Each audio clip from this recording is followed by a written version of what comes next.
I would like you to explain to our listeners why the dollar dominance is so important economically for the well-being of the United States, because very often this is not understood broadly. How much money is this worth to you and me and Bethany? Well, I mean, I need to start out. I'm an economist, Luigi, and I'd say we don't know exactly, what the number is. But I mean, estimates are that our interest rates are 0.5% to 1% lower than they would be otherwise, not just on the government, on us, on Luigi, Bethany, and Ken. So if there's a big pool of demand for our debt, it makes interest rates lower. So that's the most obvious thing.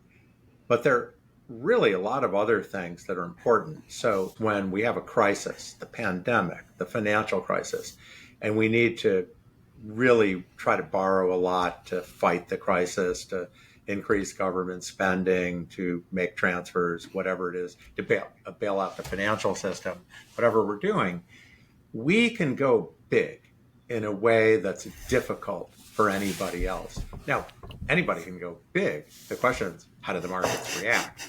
And with the dollar until now, and we'll discuss that, but the last few times, couple times, we've been able to borrow a lot without seemingly damaging our borrowing capacity.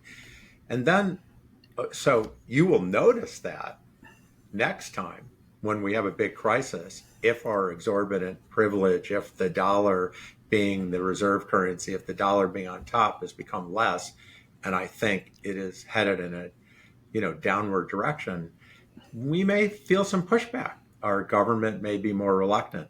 And then a third way, which I think is also very important, is we are able to use that to put ourselves at the heart, at the pulse of the global financial system. It's not just that everybody uses the dollar. It's that we control the way the rules of the game are made, which partly has to do with our military also. We can come to that, but also has to do with the dominance of the dollar. Why is that important? Well, we live in an information world where everyone's trying to have information, spying, marketing, you name it. And that's one area where we just dominate. We see so much. And when we want to use it against you by putting in sanctions, we're able to do that. I think we have sanctions on some 20 odd countries at the moment.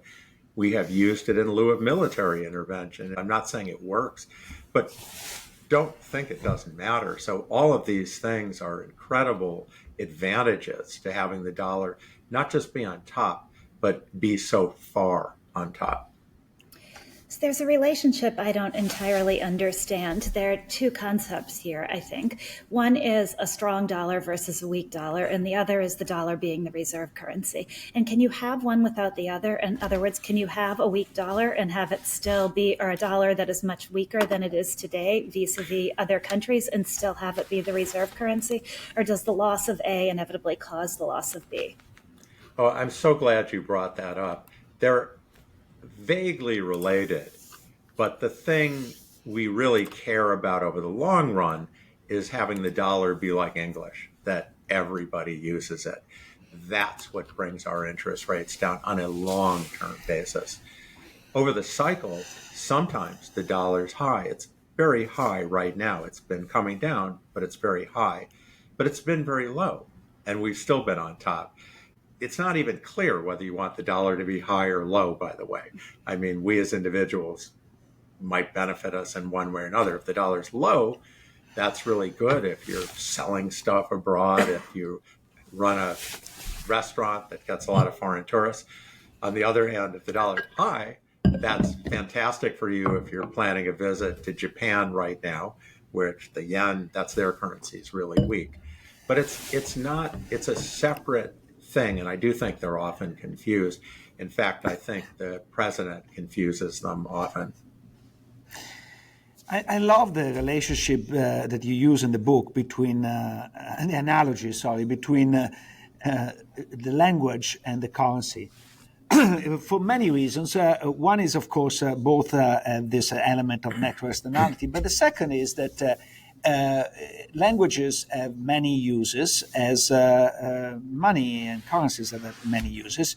And so we know that for a long time in Europe, people were speaking a language to each other, but then using a different language to write about science. They was using Latin, and maybe a different language to write about poetry. And in the same way, of course, but for our listener, money is a medium of exchange, but is also a unit of account, is a store of value, and the competition can take place in different segment of the use of money, and it doesn't need necessarily to be the same for all three. So the dominance of the dollar at the moment is on all three dimensions.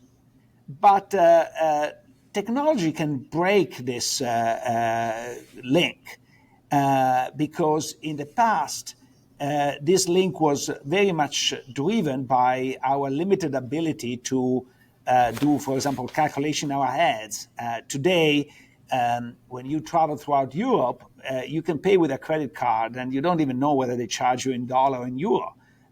In the past, this was, of course, not possible. So this is a long introduction to say, to what extent the introduction of technology changes the nature of competition among currencies, and to what extent can create maybe a segmentation in which one currency is used as a medium of exchange, but another is used as a store of value? Well, you're asking a super deep question, and I don't even know where to begin to start. But the first thing to say is that in some respects, it's natural to have one currency. There are 150 plus currencies, and most people have no idea what the currencies in smaller countries are worth. And if you're an exporter from an Asian country to an African country, you probably want to get paid in dollars. You don't want to learn about their local currency. You don't want to have to study what their central bank is doing. So there's advantages to having a common currency. I see a lot of analytical models that say it has to be one, because of course the network effects are the biggest when you have just one. But it doesn't have to be just one. I mean, we have a few different credit cards, MasterCard, Visa, American Express, for example. We don't have 150 of them. They don't really, work that well. In other words, we do, but most of them are very small. So, there are these network effects. You're right that technology is potentially affecting the use of the dollar, so it could still be the unit of account, but you're going through different rails, different veins of the global financial system in order to do things. And in fact, that's really what the Europeans and the Chinese really want to break free from. They don't want us to see what we're doing. So if they had a way to transact labeled in dollars, I'm going to charge you in dollars, you're going to pay me in dollars, but the United States will never see it, that would be really good for them. I mean, that would accomplish a lot of what they want to do. And technology potentially offers that, but I just want to say, not so easy. It's not so trivial, because what happens is occasionally there's a crisis. And when there's a crisis, sometimes you need somebody who can just print dollars to step in and solve things. So part of the problem is today, it's such a big world. First of all, China has a lot of incentives to break off its dollar peg. China made this development choice that they would tie their currency to the dollar. That was the best thing that ever happened to the dollar, because as everybody knows, China boomed, Asia boomed.